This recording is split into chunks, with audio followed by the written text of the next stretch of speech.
What's going on? It's ALYPH, your Asia Spotlight artist.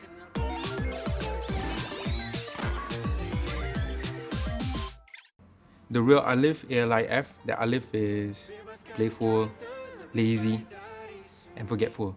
The artist, ALYPH, ALYPH, the guy's a little bit overly passionate, caring, honest. ALYPH was actually my first stage name. My friends, I think, spelled it out for me. Because before that, I had different monikers, different stage names. I am terrible at coming up with like nicknames and stage names. So they were like, just use your names, change the spelling. Okay, cool, changed it. And I left it when my late mother said, like, I gave you such a nice name, such a nice spelling, so easy to spell. Then here you want to change your spelling and all that. So I changed it back to my real spelling, ALYF, for a while because I wanted to do it out of respect for what she wanted. However, when I felt like during that period when my artistry started to eat into my real life, I needed to separate the two again. So by separating the two, I brought back my old spelling in hopes of, understanding that, hey, leave it all out in the music. Don't bring anything out of the music. I wouldn't be able to pinpoint exactly what it is, but I would say that the way I write has a certain signature to it, because when I produce for other people, other artists, when they come up with their own songs, sometimes I don't even put my producer tag in there. There are no credits there, but somehow rather they feel like it's me. So maybe that, in a way, is a signature sound that I'm definitely proud of. Hip-hop as a genre in the beginning, well, you gotta remember I was maybe like 15, 14, or no, I think maybe 12 when I first heard about Slim Shady LP. At that age, I was definitely going through angst. I was discovering love, hormones, and all this kind of stuff. So there were a lot of emotions. It was an emotional playground. So hip-hop allowed me to express that. When I listened to the music, it really catered to every single feeling I was feeling. Like if I really like this girl and I want to talk to her so much, and then there were so many songs that made me feel it was about to happen, it's happening, or after it happened, And then breakups, heartbreak songs for that also, anger songs for that also. So it really covered all the areas. That's why I naturally gravitated to it. My mother is basically the number one influence in my life. Well, I'm the first child, so I guess that's why she put a lot of pressure on me to be a good example, to set a good example for my siblings, my younger siblings. She was an avid believer in education because she was an educator as well. Of course, if the moment I'm left alone, I go left very far, and she would get super angry. She would get so angry.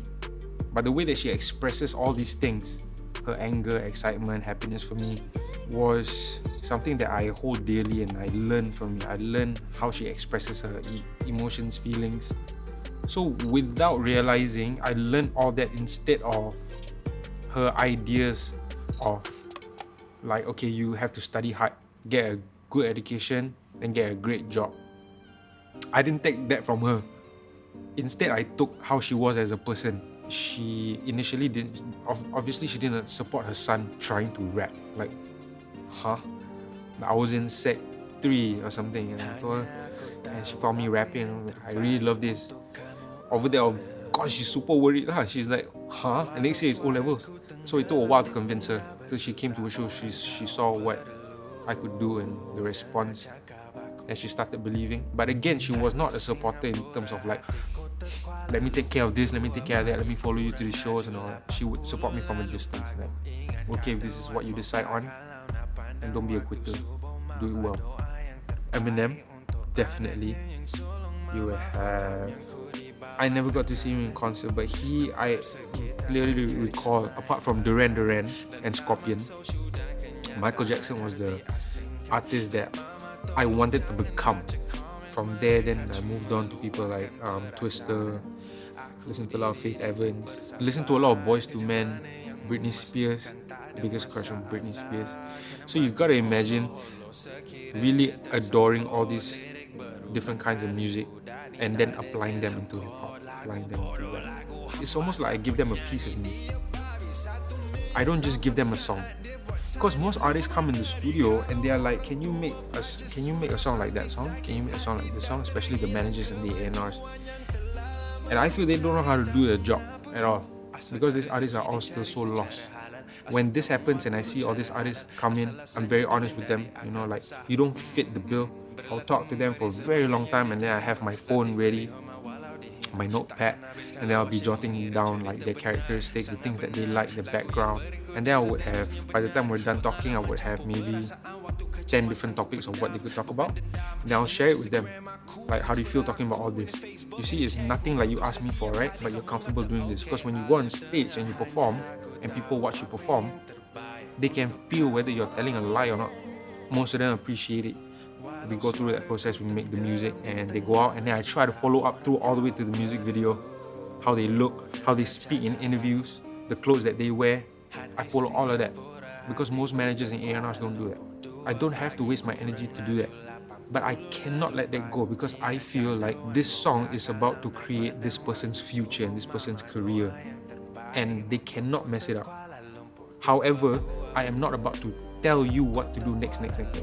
I'm just here to make sure I ask you the right questions so you keep moving forward.